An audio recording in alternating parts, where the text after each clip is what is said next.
মানুষের চেহারার দিকে আল্লাহ তাআলা তাকায় না, তার সম্পদের দিকেও তাকায় না। আল্লাহ রাব্বুল আলামিন ওই মানুষটার আমলের দিকে তাকায়, তার অন্তরের দিকে তাকায়। হরকে আইমান আযআযাবে হক বুয়াদ, হরকে আইমান আযআযাবে হক বুয়াদ, নিস্তে মুমিন কাফিরে মুতলাক বুয়াদ।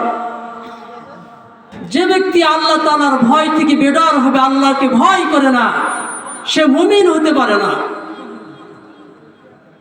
সে মুমিন হতে পারে না। হযরত আবু হুরায়রা রাদিয়াল্লাহু তাআলা আনহু একটা হাদিস বর্ণনা করেছেন, সুন্দর একটা ঘটনা বর্ণনা করেছেন যে একজন ব্যক্তি ছিল অত্যন্ত কণ্ঠের অধিকারী, সুন্দর কণ্ঠের অধিকারী, মানুষদেরকে গান গায়ে নিজের জীবন পরিচালনা করত, নিজের জীবিকা উপার্জন করত।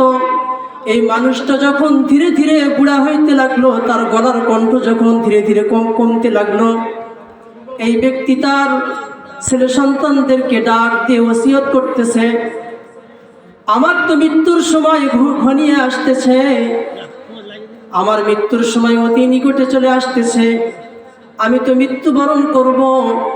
আমি যে এতদিন পর্যন্ত গান করে নিজের জীবন চালাইছি, নিজের জিন্দেগি চালাইছি, আমি যদি মৃত্যুবরণ করি, কবরের মধ্যে আমার কোনো শান্তির ব্যবস্থা থাকবে না। তার ছেলে সন্তানদেরকে নসিহত করতেছে, বাবা আমি যখন মারা যাব, আমার লাশটা তোমরা কবরের মধ্যে ঢুকাইবে না, কবর দিবে না, তোমরা সকলে মিলে একত্রিত হইয়া একটা জায়গাতে আগুন জ্বালাইবে, আগুনের মধ্যে আমার লাশটা পুরাই সারকার করে দিবা। আমি অনুরোধ করে বলতেছি, খবরদার খবরদার, তোমরা যেন আমার এই লাশ কবরের মধ্যে ঢুকায় না, আমি কবরে আযাব সহ্য করতে পারবো না।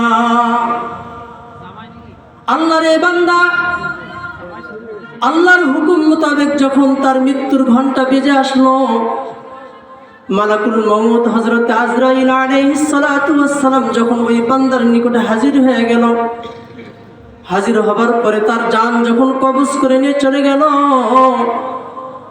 তার সন্তানেরা বাবার ওসিয়ত মোতাবেক তার বাবাকে কবর না দিয়ে এক জায়গাতে অগ্নিকুণ্ড তৈরি করলো।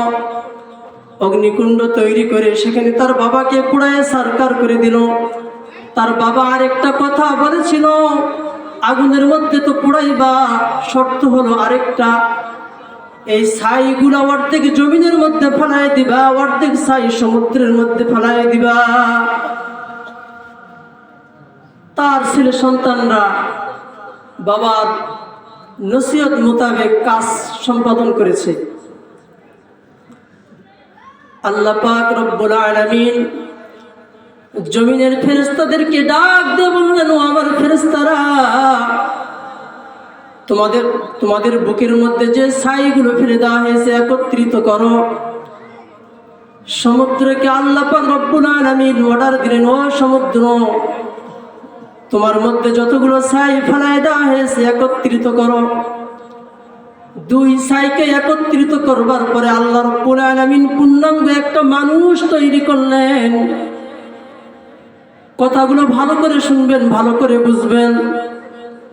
পূর্ণাঙ্গ মানুষ তৈরি করার পরে আল্লাহ রাব্বুল আলামিন ওই আল্লাহর বান্দাকে ডাক দিয়ে বলে, ও আমার বান্দা, কি ব্যাপার, কেন তুমি এই কাজ করেছো? এই কাজ করার জন্য তোমার সন্তানদেরকে কেন নসিহত করেছো? বাবা যদি মরার আগে কোনো নসিহত করে সন্তানদেরকে, তাহলে কিন্তু এই শরীয়ত সম্মত যদি নসিহত হয়, ওসিয়ত হয়, তাহলে সন্তানদের পুরা করা ওয়াজিব। ভালো করে বোঝেন। অনেকে বাবা আছে না, মরার আগে কয় যে মসজিদে 10 কাঠা জমি দেব, মাদ্রাসায় 10 কাঠা জমি দেব। হঠাৎ করে বাবা মারা গেছে, এই ওসিয়ত যদি সন্তানেরা শুনে থাকে, আত্মীয় স্বজনেরা যদি শুনে থাকে, তাহলে তাদেরকে পুরা করতে হবে, পুরা করা ওয়াজিব। ভালো করে শোনেন। সন্তানেরা চিন্তা করলো, বাবা যেহেতু ওসিয়ত করে গেছে, ওসিয়ত মোতাবেক কাজ সারছে। আল্লাহ পাক রব্বুল আলামিন ওই বান্দাকে ডাক দিয়ে বলেন, ও আমার বান্দা, বলো, এবার বলো, কেন তুমি এই কাজগুলো করেছো? আল্লাহর বান্দা আল্লাহর সামনে ভীতু হয়ে চোখের পানি ছেড়ে দিয়ে বলে, আল্লাহ, তুমি তো আলিমুল গায়েব, তুমি তো সব কিছু জানো, তুমি তো অন্তর্যামী, তুমি তো সব কিছু জানো। নতুন করে বলার আর কোনো কায়দা নেই। আল্লাহ শুধু একটা কথাই বলতে চাই যে কবরের আযাবের ভয়ে আর তুমি আল্লাহর ভয়ে এই সমস্ত কাজগুলো আমি করেছি।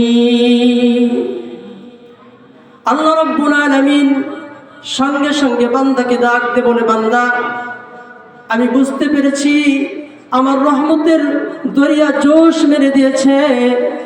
আমি আল্লাহ তোমাকে ক্ষমা করে দিলাম, আমি তোমাকে ক্ষমা করে দিলাম। জাহান্নাম থেকে মুক্তি দিয়ে তোমাকে আমি জান্নাত দিয়ে দিলাম। সুবহানাল্লাহ। আরো আসতে মনে হয় সারা রাত ঘুম জাগতে জাগতে 2-3 রাত পার হয়ে গেছে, এমন অবস্থানে বসেছি আমরা, গলার আওয়াজও বের হয় না। তো আল্লাহ তাআলা এরকম গুনাহগারকে যদি মাফ করতে পারে, আমরা কি এমন গুনাহ করেছি যে গুনার কারণে আল্লাহ মাফ করবে না?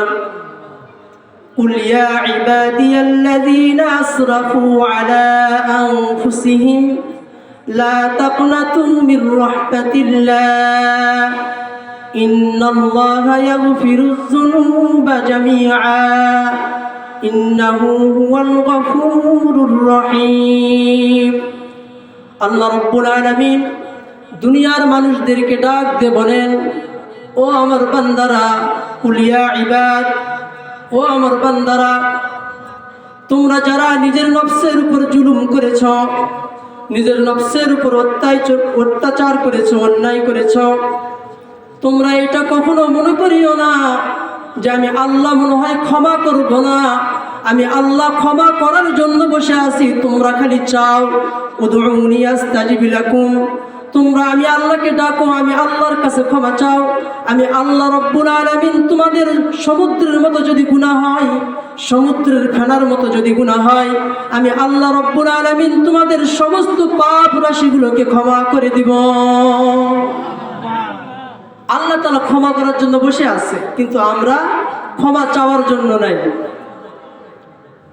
আমরা ক্ষমা চাওয়ার জন্য নাই। আমরা যদি আল্লাহর দিকে 1 হাত অগ্রসর হই, আল্লাহ তাআলা আমাদের দিকে 2 হাত অগ্রসর হবে। সম্মানিত হাজিরিন, সময় কম। আল্লাহ পাক রব্বুল আলামিন আমাদের সবাইকে আল্লাহর ভয় অন্তরে যেন সর্বক্ষণ নিয়ে চলার তৌফিক দান করে। সকলে বলি আমিন। हर के दारुद खौफ हकदार दिल मुदाम, हर के दारुद खौफ हकदार दिल मुदाम, জান্নাতুল মাওয়া দেহাদ উরা মুকাম।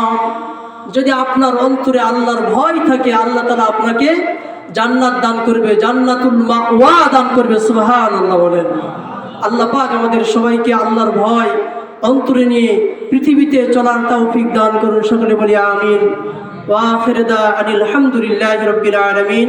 السلام عليكم ورحمة الله وبركاته.